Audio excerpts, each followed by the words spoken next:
Madad, and welcome to Careers of the Future, a show where students can hear directly from Ismailis at the leading edge of their fields about how to most effectively prepare for the future of work. My name is Inara Jindani. I'm a member of the Ismailis youth team.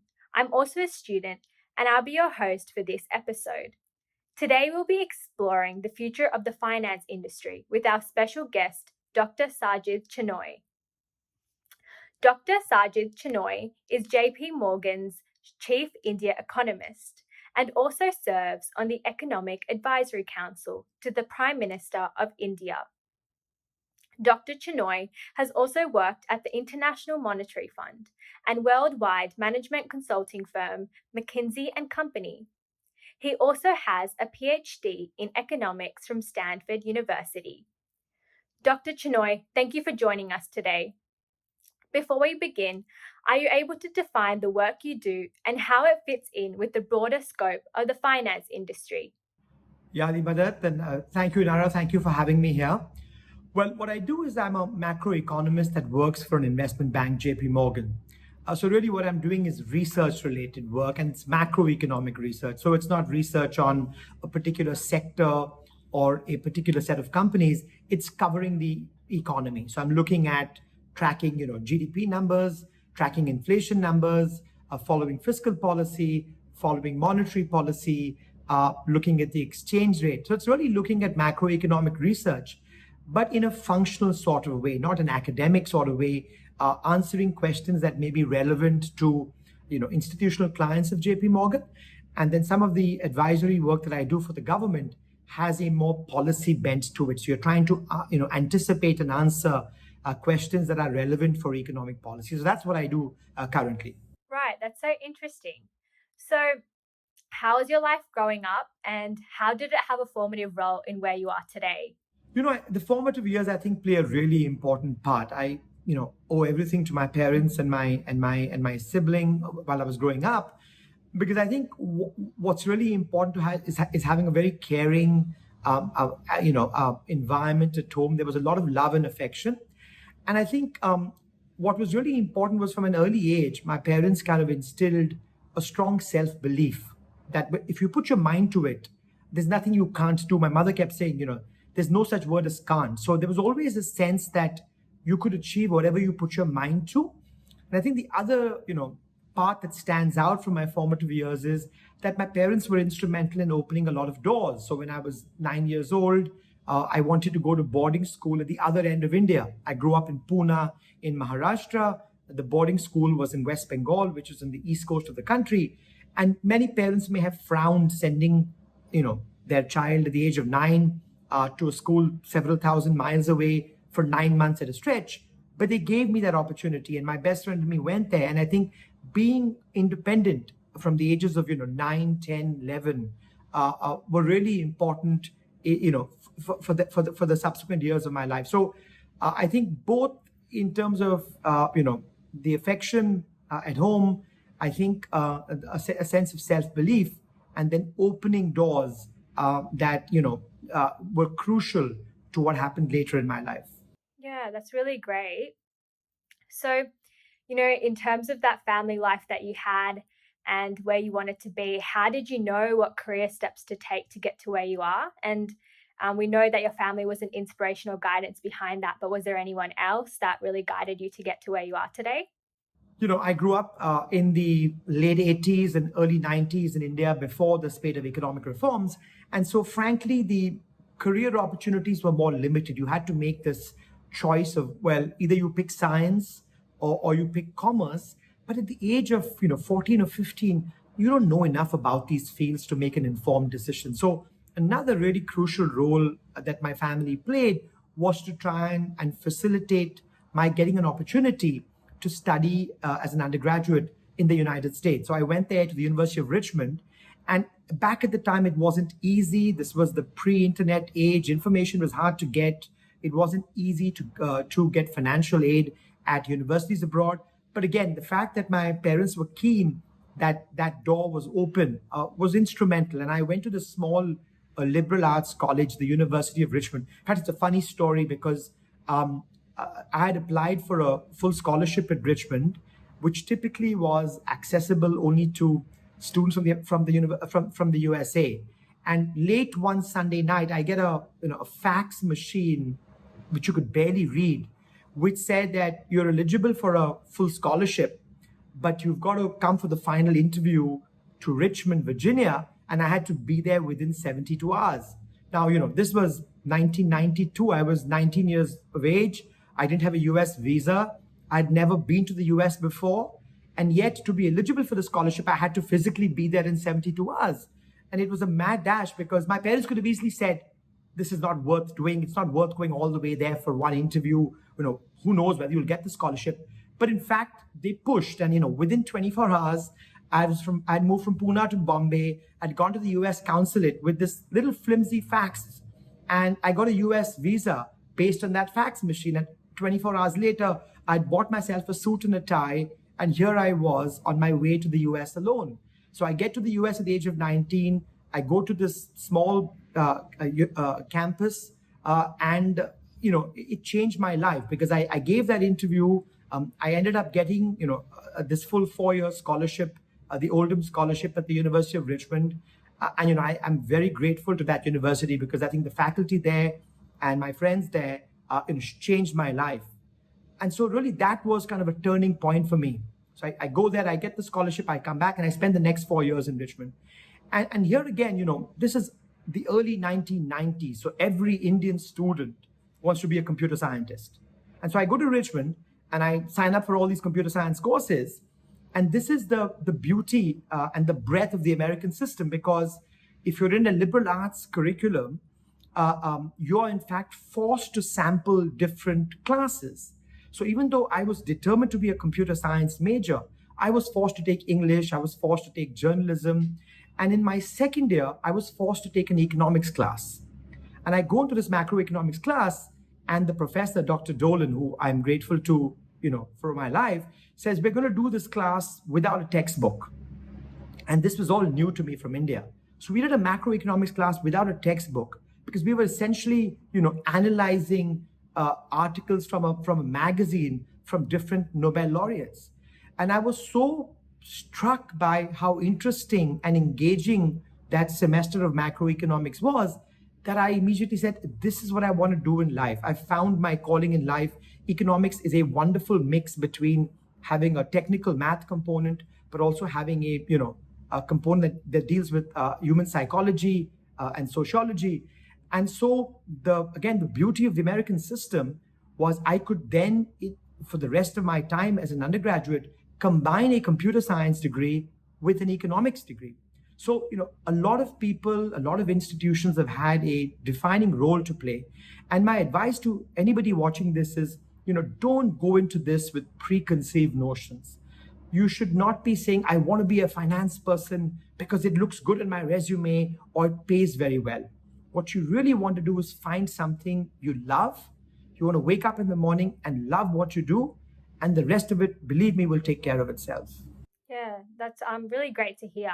So, we can understand that your love of economics started at university or college. So how did that translate into the workplace? Was it different to what you had experienced in that environment, or was it the same?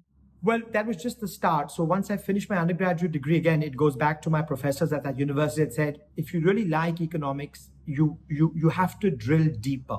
It's not enough to just have a bachelor's degree. And my second lesson to any of the students watching here is, you want to be the expert in your field. You really, we're living in an age where expertise is deeply valued. Breadth is important, but I would argue depth is even more important. I think the skill premium is just rising every year. And so my professors at Richmond said, you really should do a PhD in economics, because that's how where you'll procure the depth that you can then use for many things in life. You could teach, you could work at the IMF or the World Bank, you could do what I'm doing currently. So they pushed me into doing a PhD. Again, I applied to many universities, didn't think I'd get into Stanford because very few people from the University of Richmond had. But again, it was they that gave you the self-belief. And so I was fortunate to get into Stanford. My best friend and my roommate at the time, Konstantin Kulev from Bulgaria, also did economics and math. He went to the University of Chicago. So we both were fortunate. But I think the key is having that PhD. It took 5 years after an undergraduate degree. So I spent 9 years in college, which many students now will scoff at. And everyone wants to get to the workplace quickly. You want to earn money. But again, I'd urge you to train yourself and teach yourself for as long as you can. So I ended up spending 5 years at Stanford, and then that prepared me to do different things. I worked at McKinsey for a couple of years. I worked at the IMF, and now I'm working at JP Morgan. But that skill set that you get from a advanced graduate degree enables you to do a variety of different things later in life. Yeah, no, that's good. And I think education and working is just as important. And education in this respect was really helpful to your career. Um, so, this is a big question, but we know you have a lot of experience. So, where do you see the future of work heading in general? You told us that things are really different back when you started your undergraduate degree. And what do you think now? It's a great question. It's a broad question. Well, there are advantages and disadvantages. I would say 30 years after I began this journey, the world is very flat. And I think that means that there are many more opportunities available now, so much access to information that we never had. And so, the world is your oyster. Lots of opportunities from around the world. But it also means you're competing with everybody from around the world, right? So that's the challenge. So with the opportunity comes the challenge that you can do what you want because there's so much access, but you're also competing with the best. So I think there's some principles that will transcend time. And some of those principles are you really, and I can't stress this enough, you really want to love what you do. And I want to tell every young student that don't go into a career because it's fashionable, because it sounds good on your resume, or because you think that's your path to earning a lot of money. Because I don't think that's a sustainable way. I think you want to sample a few things. And that's where I think going to a undergraduate university where you've got many different options to pursue, you can try and test and experiment over there. So I think that's really important. And secondly, even in life, if you take a job that you're not happy with, choose something else. But I think the first principle, even if we talk about the future of work, which I will, is you really need to love what you do. I think the second principle is you need to be the very best you can. I'm a firm believer that there's no such thing as educating yourself too much. I think if you think, after an undergraduate degree, if an MBA is important, do that. If a master's degree is important, do that. If a PhD is important, do that. If a postdoc is important, do that. But give yourself the best chance in life by procuring as many skills as you can. Now, I think the future of work is changing rapidly, both in terms of the opportunities available, but technology and automation have just transformed the way we work. And I think 2020 was a great case in point where the world was turned upside down and we all learned to be much more flexible in our ways. And the people that were able to be more flexible and to adapt to different situations, did very well. So I would say technology is changing the way we work. If anything, the more mundane jobs can be automated, and therefore it's even more important that the value addition that education brings to a job, that skill premium has gone up. That you really need to be doing more than what a computer can be doing. You need to be bringing a thought process to your job, which you will gain through education and experience. So, yes, things are changing in terms of technology and automation. But listen, this is not new. This has been happening since the beginning of time, whether it's the industrial revolutions. So every few decades, technology will be disruptive. Some jobs will go away, other jobs will be created. And so the balance has to be you be as good as as you can be in what you want to do, but then you also learn to be flexible to adapt when the situation so demands. Yeah, no, that's interesting. And in terms of your industry, which is the economics and finance industry, how do you see that shaping up to be in the future in light of those challenges? Again, it's such a broad industry, really. I'm, just doing one small part of that, which is research. But in economics, for example, I'll address both these areas. In economics, for example, there are many different things you do. So you could either be, teaching in an academic institution, if that's what you like. You can be working in policy institutions at the International Monetary Fund or the World Bank, or the WTO, if that's what appeals to you. Or you could be working in the commercial sector, and therefore, large investment banks, commercial banks, all have a need for economic research. So where I work, apart from a macroeconomics team, there is an equity research team where you've got analysts who work on different sectors.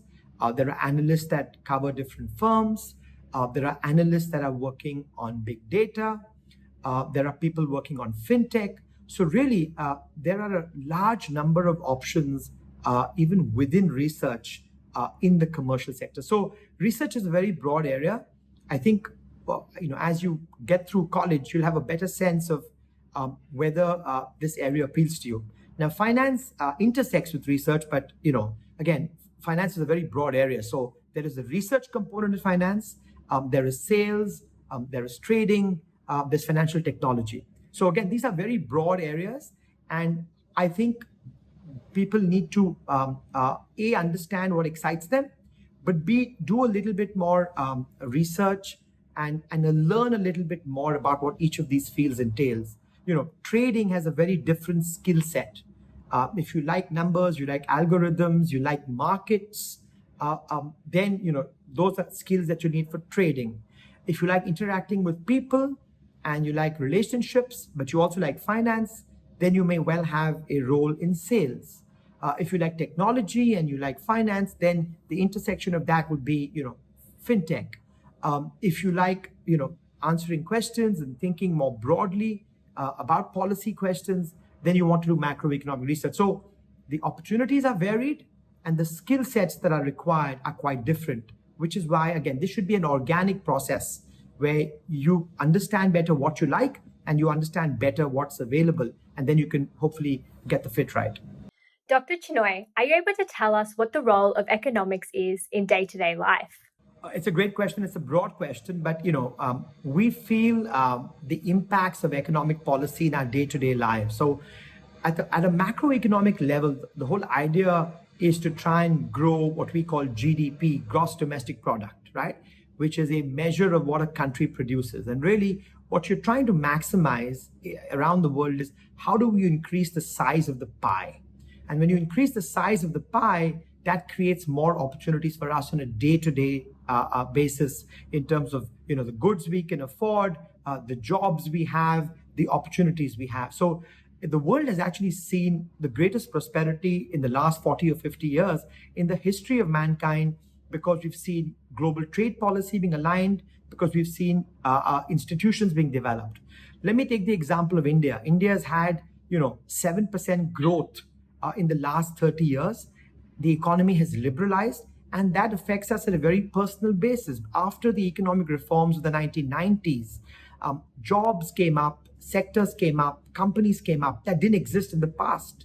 So if somebody today is working at an information technology firm in India, that is a direct byproduct of economic reforms and economic policies that were put into place. So our daily life of the kind of job we have, the quality of job we have, the physical infrastructure that we have access to get to that job, the access to health and education are all part of macroeconomic policy making.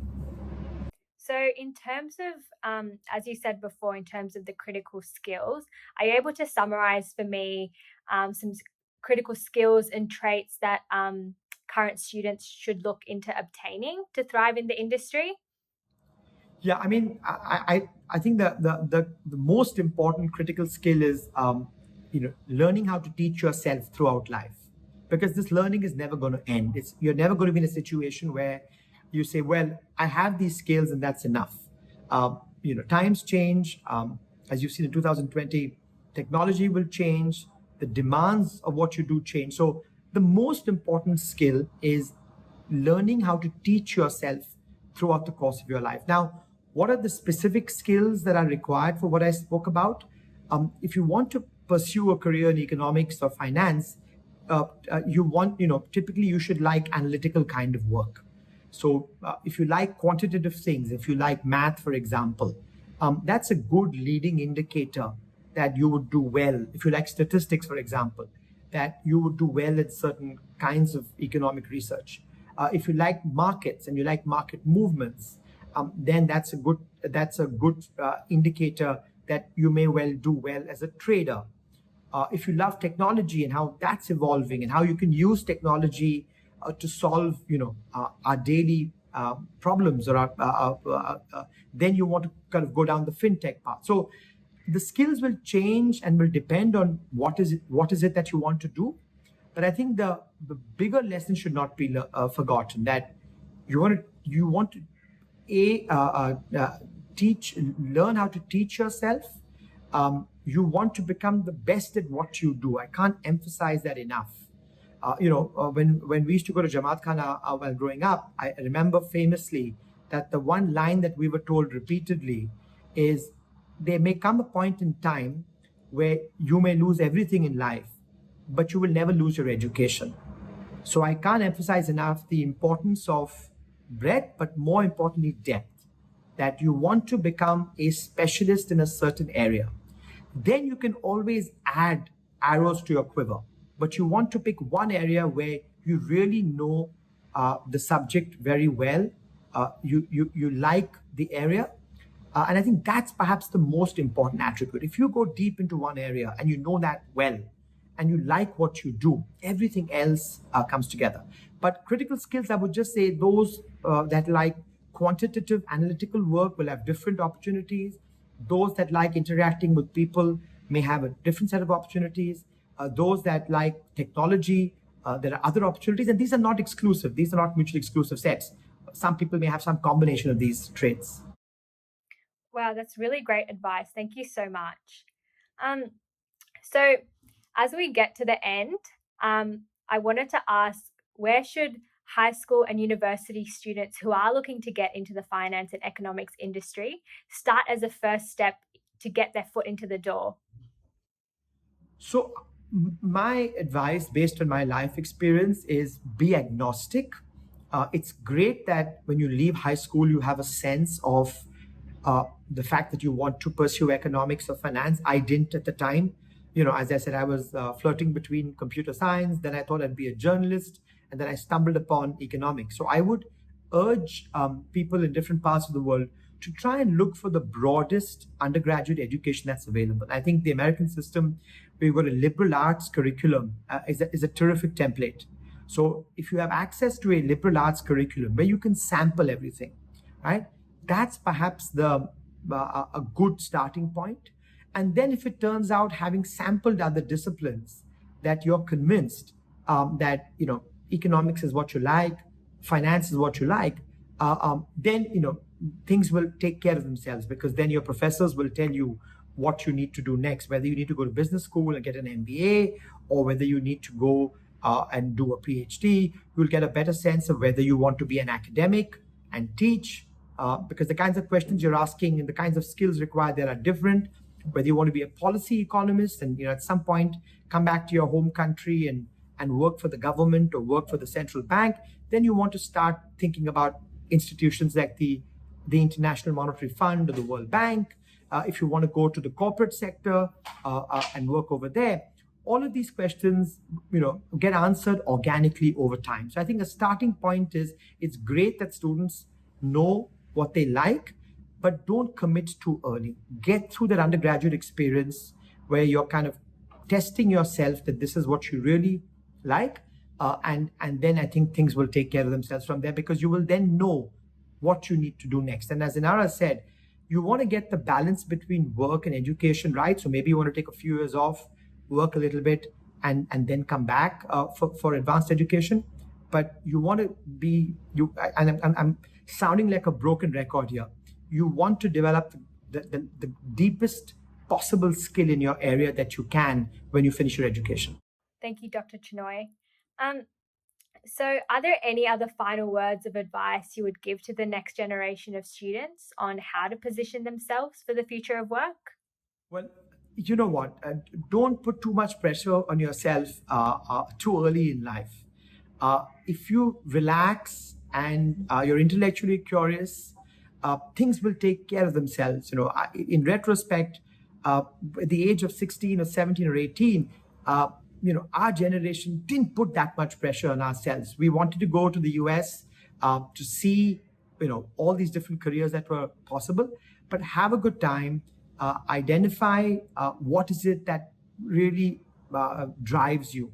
What is it that you love? What is it that you're passionate about? What is it that you wake up and you say, here is how I want to change the world, or here's what I want to learn more? And I think as long as that's the attitude that you take to learning, things will fall into place. Uh, um, don't reverse engineer this process by saying, I want to be a chief economist at an investment bank at the age of 35, and what do I need to do to get there?